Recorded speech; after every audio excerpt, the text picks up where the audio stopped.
Congressman Devin Nunes, ranking member of the House Intel Committee, and we want to zero in on the letter that you sent late Friday, Congressman, to the heads of the FBI, the DOJ, as well as the NSA and the CIA. Why did you write this letter? Well, we're trying to get to the bottom of Mifsud. So as we talked about in the last segment, this guy originates the investigation. We know that the Mueller team wrote this Mueller dossier.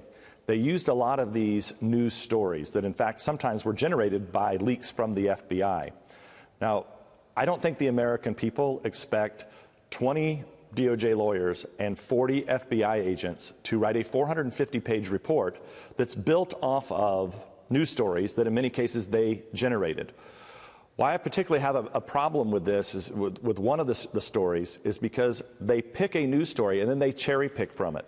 So they use it partly to describe where Mifsud worked, but then they fail to say in that same story that they have given support to by using it in the Mueller dossier, they cherry pick it and they don't use that Mifsud was described as a Western intelligence asset.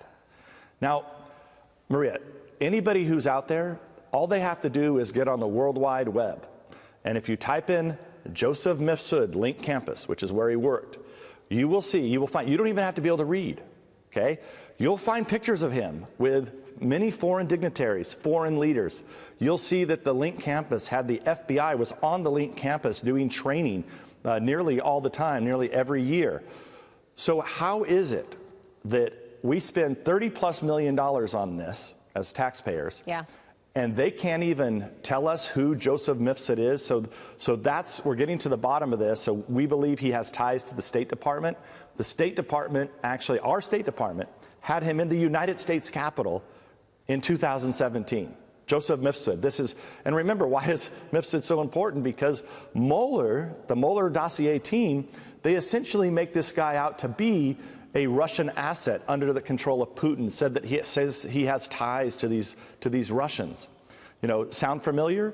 So, you know, this is the origination of this investigation, and it seems like Mifsud has an awful lot of ties to U.S., British, and Italian intelligence services. Do you believe that the FBI had all of these sources out to entrap people from the Trump campaign so that they could claim that there was a conspiracy, that Donald Trump was colluding with the Russians? But in fact, they put all of these sources all across the world to get to members of the Trump campaign, like they reached out to Papadopoulos.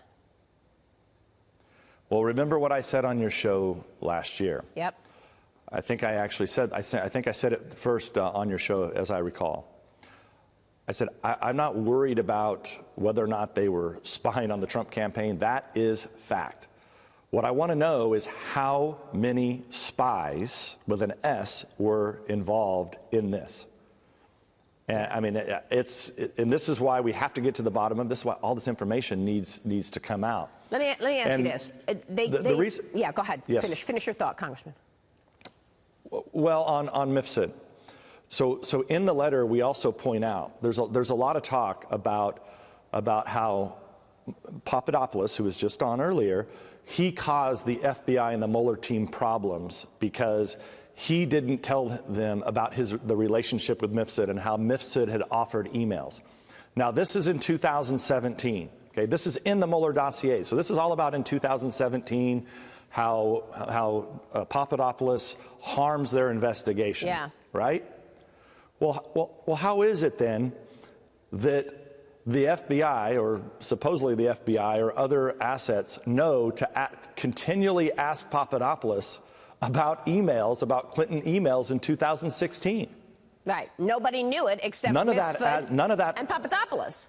So how did the FBI know if Mifsud wasn't an asset of the FBI? Let me ask you this. All of this spying going on early in 16, watching Papadopoulos, knowing that he was reaching out to Lewandowski, this London center reaching out to him to go work there, there wasn't a warrant. The FISA warrant to spy on an American citizen, like they did with Carter Page, didn't happen until October later that year. So was this illicit spying? Well, it's beyond me I never knew that you could use counterintelligence capabilities. These are the capabilities that we have in our government to go after and target terrorists. I never knew that you could actually go out and use those capabilities to spy on Americans. And look, we don't know all this yet for sure, but I think we have strong suspicions that is exactly what was happening. And you really only have to look at the text messages from Strzok and Page, who were the FBI agents who were the lead that ultimately served on the Mueller dossier team. They were texting about this stuff. They wanted an insurance policy. That's right. Congressman, it's good to see you this morning. That's right. Thanks very much.